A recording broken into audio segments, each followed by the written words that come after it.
जय हिंद दोस्तों। आज के इस इम्पॉर्टेंट लेक्चर में हम सभी डिस्कस करने वाले हैं 6 फरवरी 2026 के डेली करंट अफेयर्स को। तो आप इस पूरे लेक्चर को बहुत ही ध्यान से लास्ट तक जरूर देखिएगा। लास्ट में आपसे क्वेश्चन पूछा जाएगा जिसका आंसर कमेंट बॉक्स में बताना है। तो पहला और इम्पॉर्टेंट क्वेश्चन है, अभ्यास खंजर का 13वां संस्करण कहाँ आयोजित किया जा रहा है? आंसर हो जाएगा मिसामारी, असम में। तो असम के मिसामारी में अभ्यास खंजर 2026 का आयोजन किया जा रहा है। यह अभ्यास भारत और किर्गिस्तान के बीच आयोजित किया जाता है। इस बार इसका 13वां संस्करण है।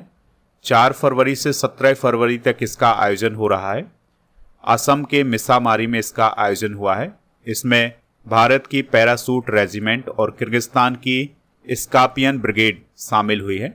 इस अभ्यास का उद्देश्य है संयुक्त राष्ट्र के आदेश के तहत शहरी और पर्वतीय क्षेत्रों में आतंकवाद विरोधी अभियानों को मजबूत करना, और इसमें स्नाइपिंग, जटिल भवन में प्रवेश और विशेष बल तकनीकों का अभ्यास किया जा रहा है। इस अभ्यास की शुरुआत 2011 में हुई थी।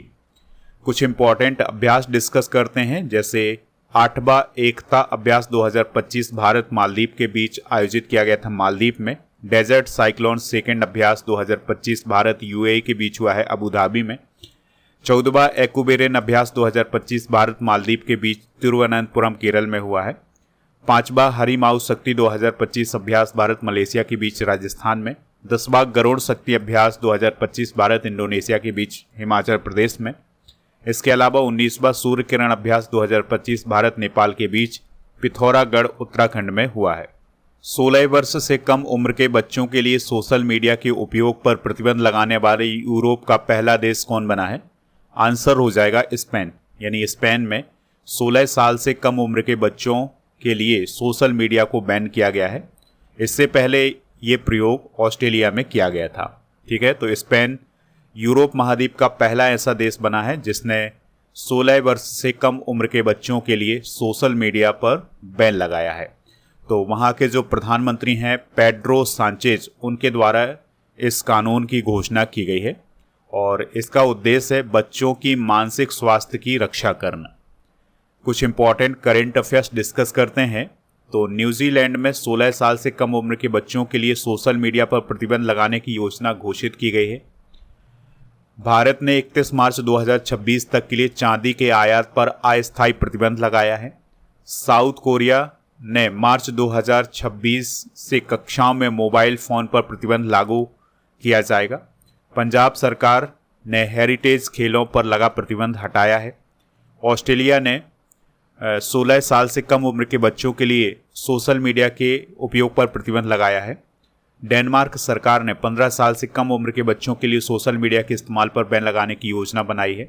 झारखंड सरकार ने गुटखा और पान मसाला पर 1 साल के लिए प्रतिबंध लगाया है। अभी ओडिशा ने भी अपने राज्य में गुटखा और पान मसाला पर बैन लगाया है। फ्रांस की नेशनल असेंबली ने 15 साल से कम उम्र के बच्चों के लिए सोशल मीडिया पर बैन लगाने वाला विधेयक पारित किया है।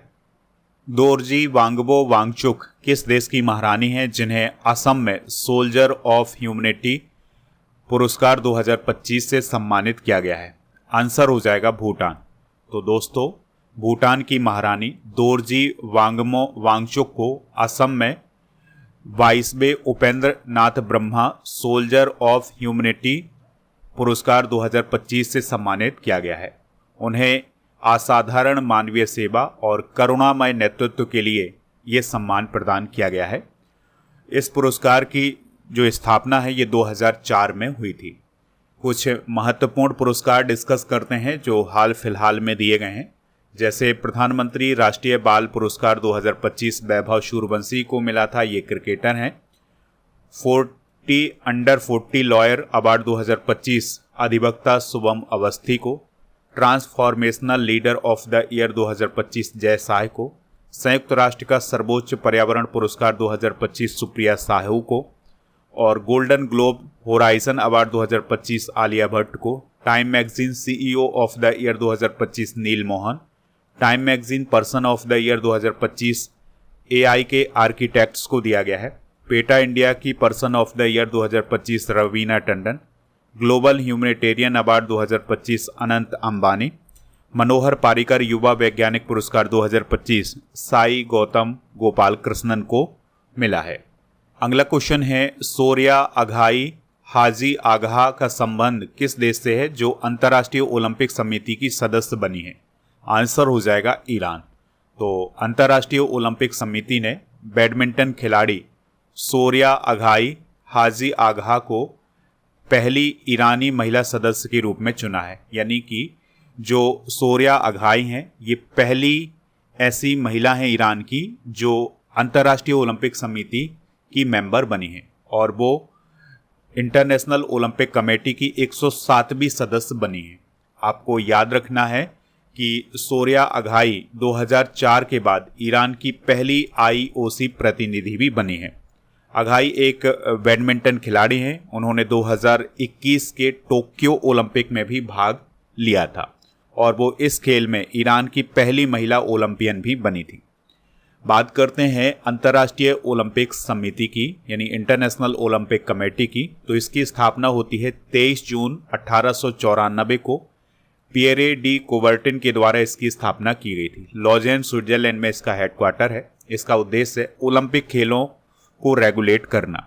और जो अंतर्राष्ट्रीय ओलंपिक समिति का ध्वज होता है उसमें 5 छल्ले होते हैं जो कि 5 महाद्वीपों को दर्शाते हैं। पहला आधुनिक ओलंपिक 1896 में एथेंस में हुआ था। 1908 में पहली बार खिलाड़ियों ने अपने खेल के झंडे के साथ मार्च पास्ट किया था। दोस्तों, अंतर्राष्ट्रीय ओलंपिक समिति की वर्तमान में अध्यक्ष कौन है? क्रिस्टी कोवेंट्री, जो कि जिम्बाब्वे देश की हैं। 1920 के एडवर्ड ओलंपिक में पहली बार ओलंपिक ध्वज प्रदर्शित किया गया था। विश्व युद्ध के कारण 1916, 1940 और 44 में इन खेलों का आयोजन नहीं हुआ था, यानी ओलंपिक खेल नहीं आयोजित किए गए थे। आने वाले ओलंपिक कहाँ आयोजित किए जाएंगे 2028 में? तो ये लॉस एंजल्स में आयोजित किए जाएंगे। अगला क्वेश्चन डिस्कस करते हैं, दुनिया का पहला निजी अंतरिक्ष स्टेशन कौन सा है? आंसर हो जाएगा हेवन फर्स्ट। तो जो हेवन फर्स्ट है ये दुनिया का पहला निजी अंतरिक्ष स्टेशन बनने जा रहा है। तो इसको डेवलप किसने किया है? तो अमेरिका का एक स्टार्टअप है जिसका नाम है वास्ट स्पेस, उसके द्वारा इसको डेवलप किया गया है और ये 2027 की शुरुआत में लॉन्च किया जा सकता है और इसे स्पेस एक्स के फाल्कन 9 रॉकेट से लॉन्च किया जाएगा जो कि सबसे शक्तिशाली रॉकेट माना जाता है। दोस्तों, इसको डेवलप करने में नासा एक प्रमुख साझेदार भी बना हुआ है। इस पॉइंट को भी आप याद रखिएगा। अंतरिक्ष से रिलेटेड कुछ इंपॉर्टेंट करंट अफेयर्स डिस्कस करते हैं जो कि आपके एग्जाम के लिए काफ़ी इंपॉर्टेंट है।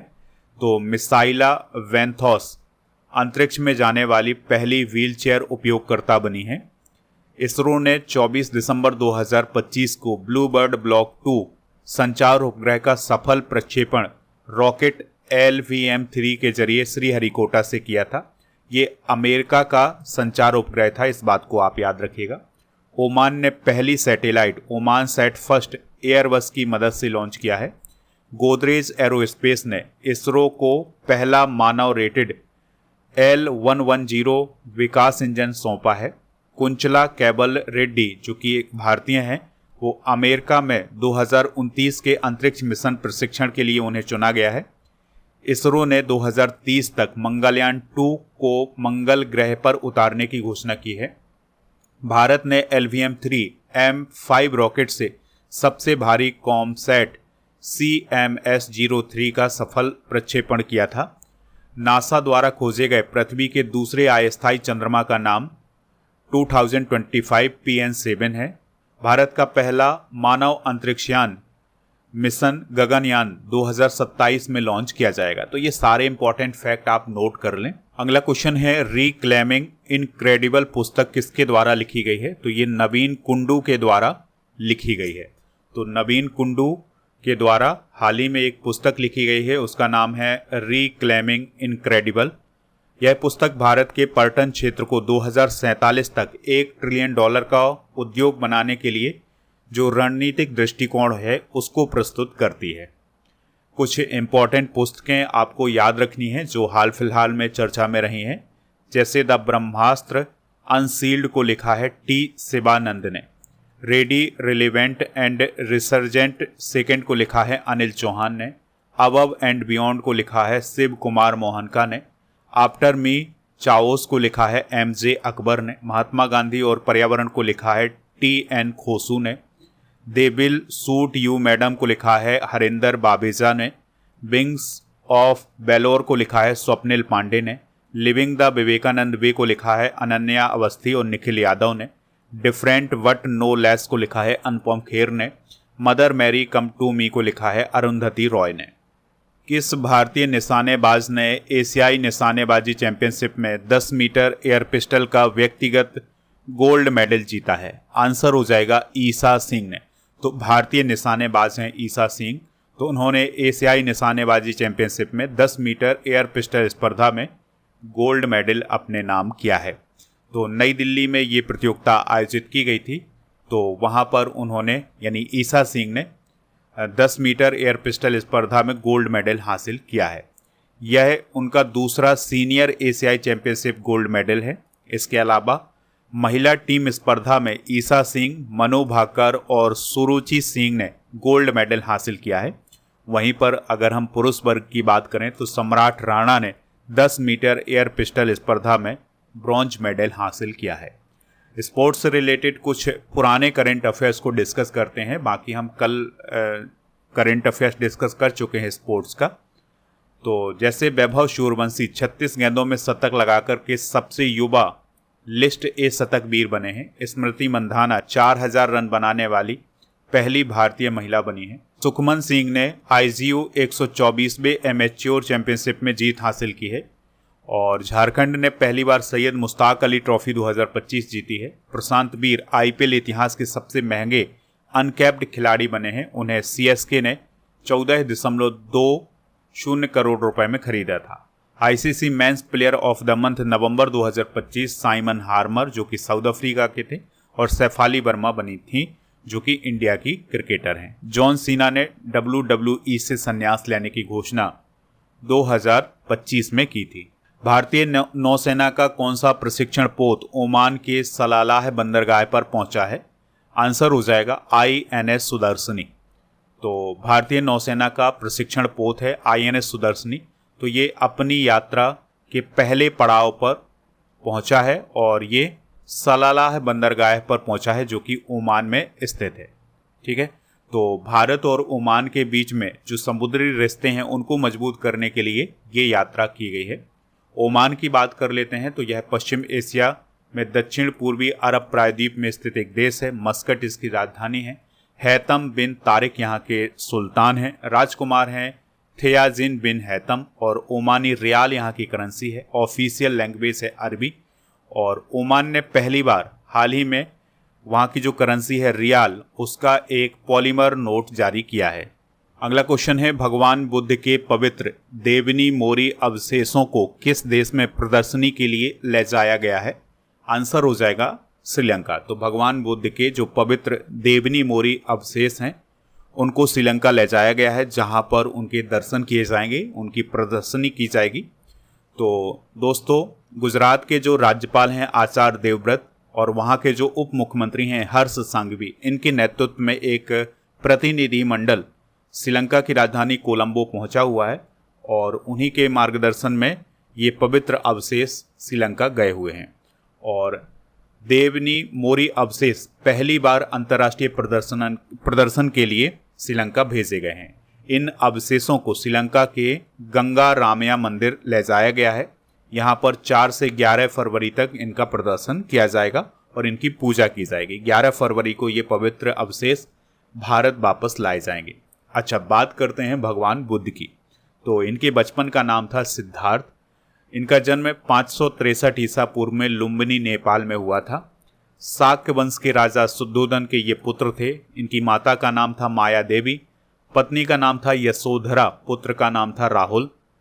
इन्होंने संन्यास यानी महाभिनिष्क्रमण की जो प्रक्रिया है वो 29 वर्ष की आयु में की थी। इन्हें ज्ञान प्राप्ति 35 वर्ष की आयु में बोध गया बिहार में हुई थी। निरंजना नदी के तट पर पीपल के पेड़ के नीचे, जिसे आज बोधि वृक्ष बोला जाता है, वहां पर इन्हें ज्ञान प्राप्त हुआ था।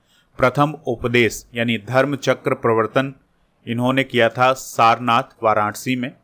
इनके द्वारा 4 आर्य सत्य बताए गए हैं: दुख, दुख कारण, दुख निवारण और मार्ग, और मध्यम मार्ग। उन्होंने अहिंसा और करुणा पर जोर दिया था और इनका महापरिनिर्वाण यानी इनका जो निधन है वो 80 वर्ष की आयु में 483 ईसा पूर्व में कुशीनगर यूपी में हुआ था। अष्टांगिक मार्ग के अंतर्गत सही दृष्टि, संकल्प, वाक, कर्म, आजीविका, व्यायाम, स्मृति और समाधि आते हैं। अगला क्वेश्चन है, भारत हाल ही में विनिर्माण और एमएसएमई को सहायता प्रदान करने के लिए किस अंतर्राष्ट्रीय केंद्र में शामिल हुआ है? तो ये ब्रिक्स औद्योगिक दक्षता केंद्र में शामिल हुआ है। तो भारत ब्रिक्स देशों में विनिर्माण कंपनियों और एमएसएमई को एकीकृत सहायता सेवाएं प्रदान करने के लिए ब्रिक्स औद्योगिक दक्षता केंद्र में शामिल हुआ है। इसका उद्देश्य है ब्रिक्स की अर्थव्यवस्थाओं और उसके आगे औद्योगिक सहयोग को सशक्त बनाना। यहाँ पर बात हुई है ब्रिक्स की, तो इसका फुल फॉर्म होता है ब्राज़ील, रसिया, इंडिया, चाइना और साउथ अफ्रीका। 2009 में इसकी स्थापना रूस के एकातेरिनबर्ग में हुई थी।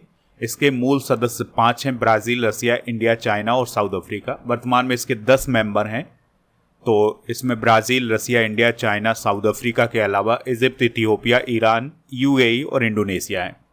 ब्रिक्स शिखर सम्मेलन 2026 का आयोजन भारत में होगा। 2026 की थीम है लचीलेपन, नवाचार, सहयोग और स्थिरता के लिए निर्माण।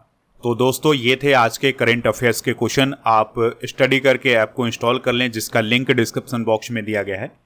यहाँ पर आपको प्रीमियम कोर्स वाला ऑप्शन मिलेगा, जहाँ पर Lucent GK foundation series by Prabhakar sir वाला ऑप्शन मिलेगा। तो इस ऑप्शन पर जाएं, यहाँ पर आपको लुसेंट कोर्स मिल जाएगा। FEV 600 कूपन कोड यूज करना है तो आपको इस कोर्स में छूट भी मिल जाएगी। इस कोर्स की वैलिडिटी होगी 3 साल की, ये आप जरूर याद रखिएगा। इसमें फ्री क्या मिलेगा, तो 18,000 से अधिक topic by subject by test series, 12 महीने का टेस्ट और 12 महीने के मंथली करेंट अफेयर्स की ई बुक, वो भी हिंदी और इंग्लिश दोनों मीडियम में। अगर आप इस कोर्स से संबंधित कोई भी जानकारी चाहते हैं तो इस नंबर पर संपर्क कर सकते हैं। इसके अलावा प्रीमियम कोर्स वाले ऑप्शन पर अर्जुन जीएस फाउंडेशन बैच भी मिल जाएगा राजा गुप्ता सर का। इस कोर्स को ज्वाइन करने के लिए रिपब्लिक 900 कूपन कोड यूज करना है। इसकी वैलिडिटी है 3 साल की। इसमें भी वही सब फ्री मिलेगा जो लुसेंट वाले कोर्स में मिलेगा। और दोस्तों आपको बता दें कि जो प्रीमियम कोर्स वाला ऑप्शन है, यहाँ पर बहुत सारे कॉम्बो पैक लॉन्च किए गए हैं। ये काफ़ी इंपॉर्टेंट है दोस्तों। अगर मैं अपनी तरफ से बताऊं तो वास्तव में ये बहुत ही यूजफुल हैं आपके लिए, तो आप इनको ज्वाइन कर सकते हैं। इनको ज्वाइन करने के लिए कूपन कोड यूज करना है 12 months 100, तो आपको इनमें छूट भी मिल जाएगी।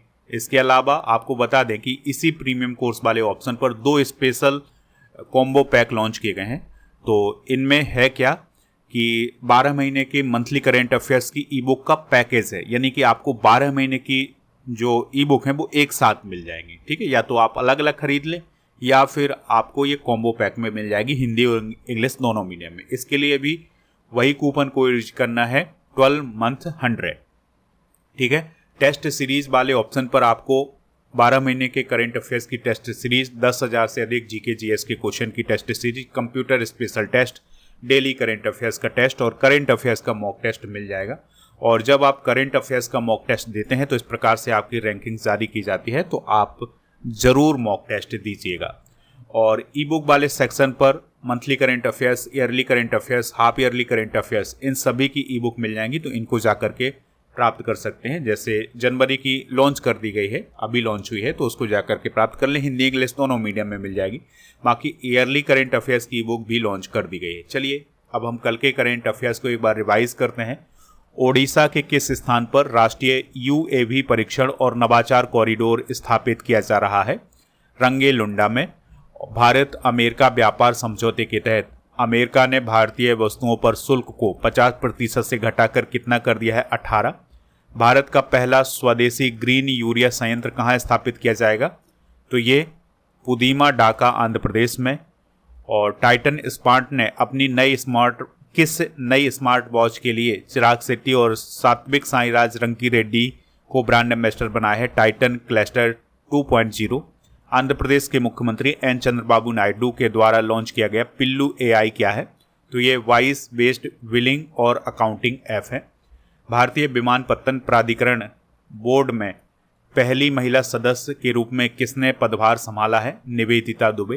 पैट्रिक हार्मन 21 देश के राष्ट्रपति हैं जो 5 से 10 फरवरी तक भारत की आधिकारिक यात्रा पर रहेंगे। सेशल्स। 800 अरब डॉलर से अधिक की संपत्ति के मालिक बनने वाले दुनिया के पहले व्यक्ति कौन बने हैं? Elon Musk. World government summit 2026 का आयोजन कहाँ हुआ है? दुबई। कौन सी भारतीय खिलाड़ी PSA विश्व रैंकिंग में टॉप 20 में जगह बनाने वाली सबसे युवा एशियाई खिलाड़ी बनी है? अनाहत सिंह। तो कल के करंट अफेयर्स में आपसे पूछा गया था कि ICC के वर्तमान में चेयरमैन कौन है, तो वो हैं जय शाह। तो लगभग सभी लोगों ने इसका आंसर जय शाह बताया हुआ है। आज आपके लिए क्वेश्चन है, भारत का लगातार 8वीं बार सबसे स्वच्छ शहर कौन बना है? तो ये 2025 की बात की जा रही है। तो इसका जो राइट आंसर हो कमेंट बॉक्स में जरूर बताएं। और स्टडी करके ऐप को इंस्टॉल कर ले, टेलीग्राम चैनल को भी ज्वाइन कर लें जिसका नाम स्टडी कर ऑफिशियल है। और दोस्तों आपको बता दें कि जब आप ई बुक वाले सेक्शन पर जाएंगे ऐप पर, तो वहाँ पर GK GS ऑल सब्जेक्ट ई बुक वाला ऑप्शन मिलेगा। यहाँ पर आपको ये सभी ई बुक मिल जाएंगी, ठीक है, जो कि हिंदी और इंग्लिश दोनों मीडियम है। तो जा करके इनको प्राप्त कर लें। 1000 टॉपिक वाइज करेंट अफेयर्स की PDF भी आपको यहाँ पर मिलेगी। और हमारे जितने भी सोशल मीडिया प्लेटफॉर्म हैं जैसे इंस्टाग्राम, फेसबुक और टेलीग्राम, और इसके अलावा दोस्तों बता दें आपको कि जो व्हाट्सएप चैनल है वहाँ पर भी आप हमें फॉलो कर सकते हैं। टेस्ट पास वाले ऑप्शन पर आपको जाना है, तो यहाँ पर आपको सभी एग्ज़ाम के टेस्ट मिल जाएंगे, जैसे teaching exam, banking exam, SSC, railway, इन सभी के लिए टेस्ट, बहुत सारे टेस्ट हैं, लगभग 4000 से ज़्यादा टेस्ट हैं। तो इनको जा करके प्राप्त कर सकते हैं। इनकी वैलिडिटी 1 साल की है।